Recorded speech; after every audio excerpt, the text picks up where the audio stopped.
rope. There are some places where they actually have rope you can climb up. If we ever do Ape Cave, I'll show you.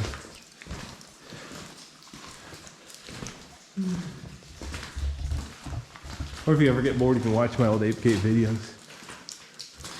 All right, well, the cave is blocked. We're stuck. Yeah.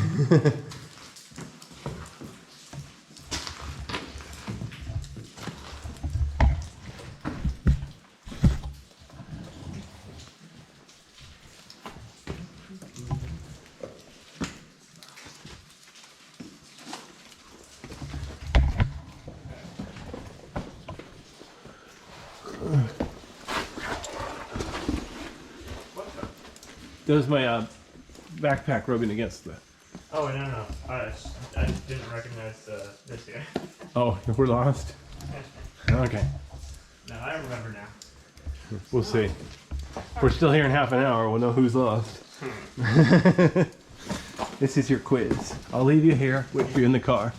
Give you 5 days.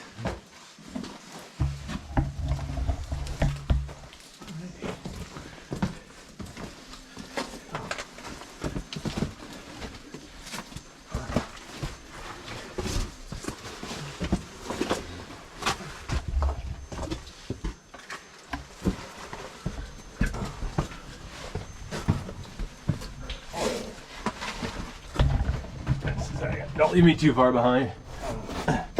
This old man, he's getting old. He's...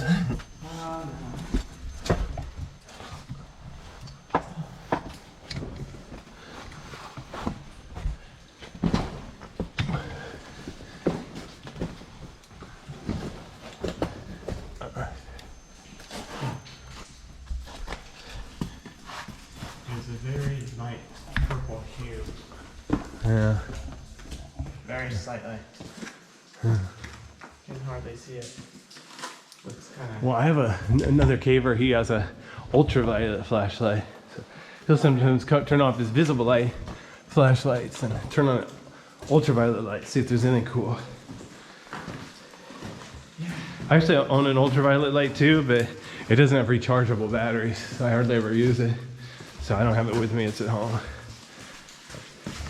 I should get a UV one. Well, if I go caving a lot. Yeah. I might not.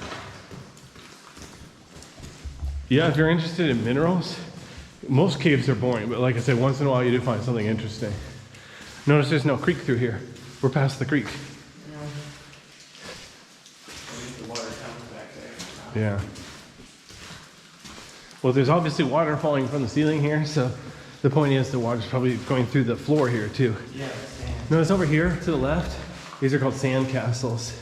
Try not to trample these. Some of the caves have really good sand castles. Ape Cave, when it was first discovered, it had sand castles like 3 feet tall. But they didn't have a trail, people just walked everywhere and they're all trampled now. In Central Oregon, there's a cave called Lava River Cave. It's super easy, but they have part of it fenced off. You can go around to protect the castles like that. Because like right here, look at the floor. See how it's these Morse code of dots. Each one of those is a certain spot where water's been dripping from the ceiling. It flows down the rock to the end of a lava stalactite and then drops down there. So each one of these holes corresponds to one sharp point on the ceiling. Not necessarily super sharp, just it could even be round. But yeah.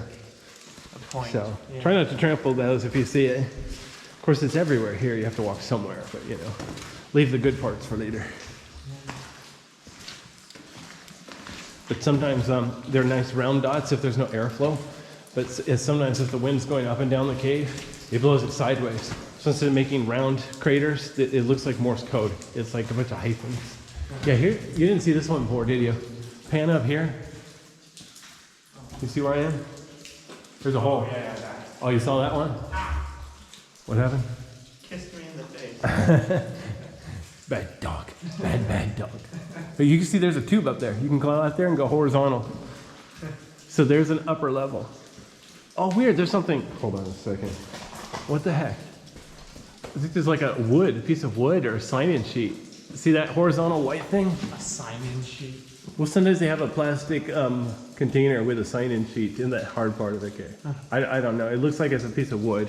But why anybody brought a piece of wood in here? Or, you know, a log, They're small gonna log. up there. Why'd they bother? Yeah, to prove they've been up there. But- so this might be the same one as before or different, I don't remember. But I have a map of this cave at home. Notice this yellow stuff. This is a different stuff. This is a mineral deposit. Yeah. Kind of like dirt, a little harder. But yeah, don't touch that either because you want to. Sulfuric acid. Well, no, you just don't want to make a fingerprint like the other bozos. Yeah.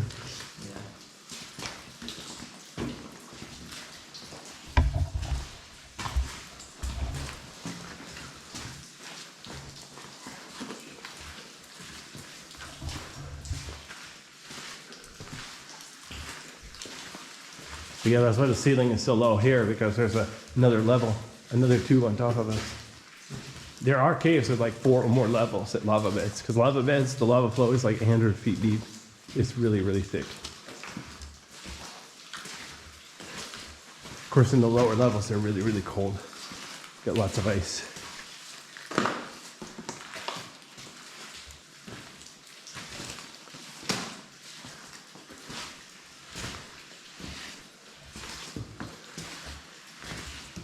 See, somebody drew a red arrow there in case you can't figure out which way it's out. It's like dirt, really.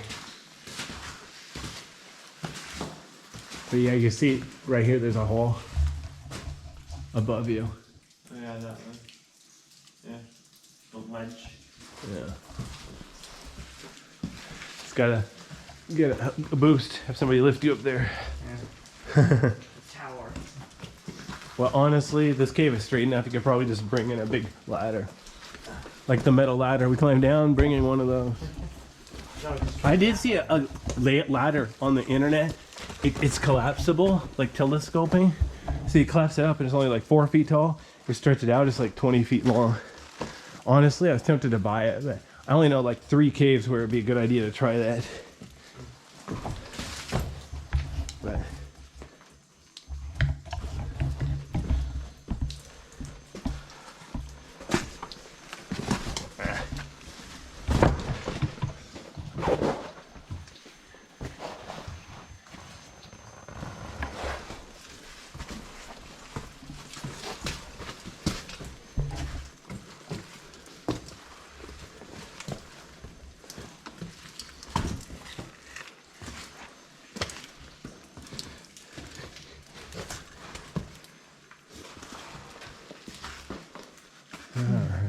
wow.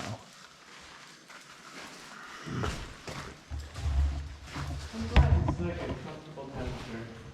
Oh yeah. That's a good thing about caving. Inside the caves, the temperature is nice year round. Of course, if it's 10 miles from the nearest road, you gotta walk there, you might want to pay attention to the weather forecast. Especially in eastern Oregon where it's hot during the day and cold at night.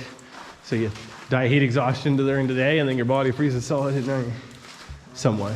I'm exaggerating, but obviously it's very... If you go camping out there, make sure you have a good tent, good sleeping bag, lots of water and all that nonsense. I usually just stay at a motel in Burns. Burns has restaurants, so I can eat. You usually go to Burn? Well, I mean, if I'm going to Eastern Oregon, I'll stay in Burns. It's like the biggest city in the middle of nowhere.